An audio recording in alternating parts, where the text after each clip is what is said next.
এই আমার প্রিয় বন্ধুরা, শুভাকাঙ্ক্ষীরা, সুইডেনের আকাশ বড়ই অভিমানী। গোথেনবার্গের আকাশ আজ বড়ই মেঘলা, ঝড়ো বাতাস, প্রচণ্ড বৃষ্টি, প্রচণ্ড বাতাসের সাথে অনেক বেশি বৃষ্টি হচ্ছে আজকে। এরকম ওয়েদার এখানকার নিত্যদিনের সঙ্গী। গোথেনবার্গে এই জিনিসটাই একটু বেশি অদ্ভুত যে কখন বৃষ্টি হবে, কখন মেঘ হবে, এটা প্রেডিকশন করাটা খুব কঠিন। সকালে মনে হচ্ছিল রোদ উঠবে, বাট যেহেতু সামনে বরফ পড়ার একটা সম্ভাবনা আছে কিছুদিনের মধ্যেই, এরকম সিচুয়েশন অলওয়েজ পাবো আশা করি। বড্ড অভিমানী গোথেনবার্গের আকাশের এই সময়টাতে।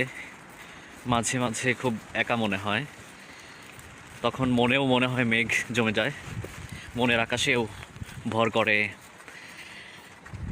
দুঃখ, একাকিত্ব। এই বৃষ্টিতে ছাতা কোনোভাবেই কাজ করে না, কারণ যে প্রচণ্ড বাতাস ছাতা আমি ধরলে উড়ায় নিয়ে যায়। যাই হোক, রেইনকোট এবং রেইনবুট সবচাইতে কার্যকরী। সবাই চেষ্টা করবেন রেইনকোট আর রেইনবুট পরে বের হওয়ার জন্য। ভালো থাকবেন সবাই। আসসালামু আলাইকুম।